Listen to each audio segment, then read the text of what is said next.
says, you know, there's a magic, I have a magic ring that'll make everybody love you. And he gives out he makes copies of it, gives it out to his 3 kids when he dies, right? And then they're all fighting over which one has the real ring. And they sit before the judge, and the judge, realizing what the father was up to, said it doesn't really matter which one of you has the real ring. It's which one of you acts like you have the real ring. And if you act like you have the real ring, then you actually do. Yeah, but these people, we did act that way after World War II. We did. I mean, you underestimate this country. This country, from 1945 to, I think, you know, maybe they got pulled into the Vietnam War in a questionable manner, but this country really acted with tremendous restraint. MacArthur wanted to nuke China. You know, this country allowed Russia to nuclearize. All they would have had to say was give an ultimatum.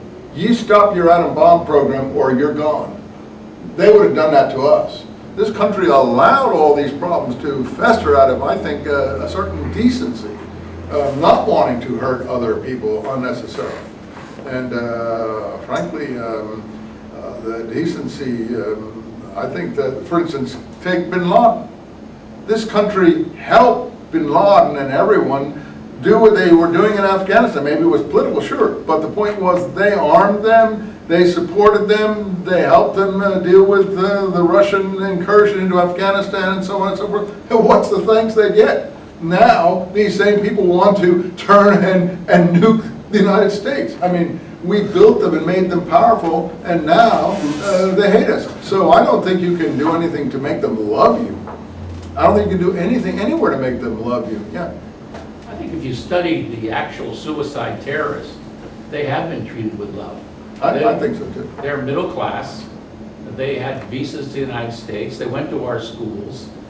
These are not people that had all the background that we blame on terrorists. They're not starving people. No, they're not uneducated. No, they Laden's haven't been rich men. denied. These are people we gave love to, and We gave love to them? Yes, I think so. He's right. I mean, we let them come here. We gave them visas with students and so on and so forth. Educated. We treated them as equals in our society. And what did they do? They went and blew up tried to blow the World Trade Center up once, and no one got the message here. And you saw those people coming out the first time, coughing, with, you know, fire, everything. And so 10 more years, they let it fester, and then they did this. You don't think they're just sitting there waiting, like doing nothing, while we're doing this? Maybe you can explain to me why because, like you said, we have a disconnect. But Yeah, we have total disconnect. What I'd like to hear is why is But this you're rhetoric- in a majority of the intellectuals. I will tell you that. I'm a big minority, so Well, don't feel bad. So no, I don't actually. No, But you what I shouldn't. do You're want in to good know company. what I want to hear is what I want to hear what you're saying. Why? At least I want to hear your opinion on why the rhetoric of hatred for America is so easily. I heard the rhetoric for hatred of America in Europe when I was knocking around as a beatnik hippie back in the 50s and 60s. Right. It was never any different. What I want to know is why is it During the so- Vietnam War, it was even worse than now. I mean, it was bad after World War II. Anti-Americanism is like a badge for weaker countries. And in South America, there's always been anti-Americanism. Is that the entirety of your? No, but what do you mean? I mean, the point is, what have we done to deserve it, I would like to know. Why does it find validation is what I'd like to know. Why are the Canadians anti-American? I mean, you know, I don't see them what have lining we up to done? kill us. What have we done to these countries to deserve it? Well, we're a little obstinate, we're a little arrogant, we're a little disrespectful to say It's the absolutely least. untrue.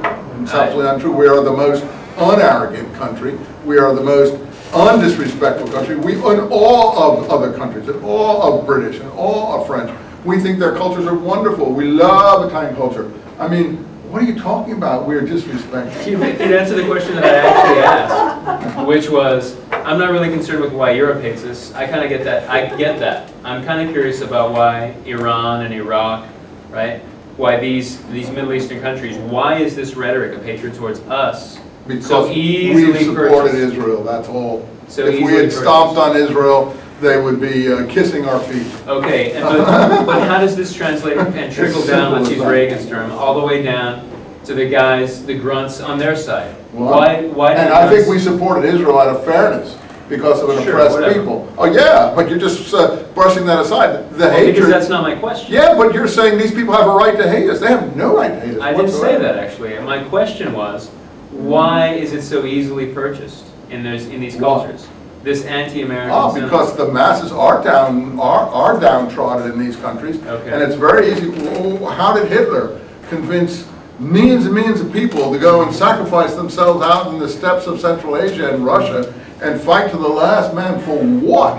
For what? Because after World War I, conditions were terrible, and the country had fallen apart, and he was able to focus their hatred elsewhere. And that's what these people Yeah, are doing. that seems to make sense. Yeah, what to was me. your point? Well, doesn't it have to do with like in the first century, like how Hellenization was taken over? Now they're worried that Americanization is taking over, and they don't really like that. I think that they're not worried. I have to be honest. You're younger. I think people were worried about that after World War II, and I think there's less worry about Americanization now. In fact, Americanization did take over. You know, you go look at the clothing styles in Europe. Everyone wears jeans. Look at the, but we didn't do it on purpose. We just had a culture that people enjoyed. I don't think they admired us because they thought when they saw us, we were unintellectual, not very sophisticated, and they had contempt for us culturally.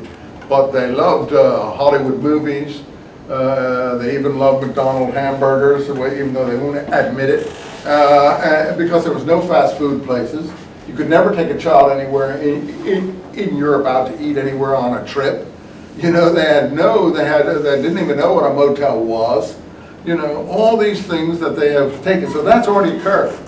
Now, there's a power struggle in the world where America is not, it looks militarily like the superpower, but there are all these other countries that are attaining equal status in terms of at least wealth, weaponry, and things like that. So I don't think that the American hegemony is, and we don't have a big army in it. I mean, if you wanted to really fight a war, you'd have to bring in the draft. And we haven't instituted a draft here. That's what's so awful about the situation, not that we should. That poor guys in the reserves and everything else are being called upon to do a job which is far beyond their means. So if they're bitter and everything, I'm not surprised. Anyway, we're not going to solve this problem, but the main thing comes back to what he's saying and what you're saying and what you guys were saying over here. Do the rights. That's the argument at the present day. Now, some of you guys say, yes, we have to treat them more decently.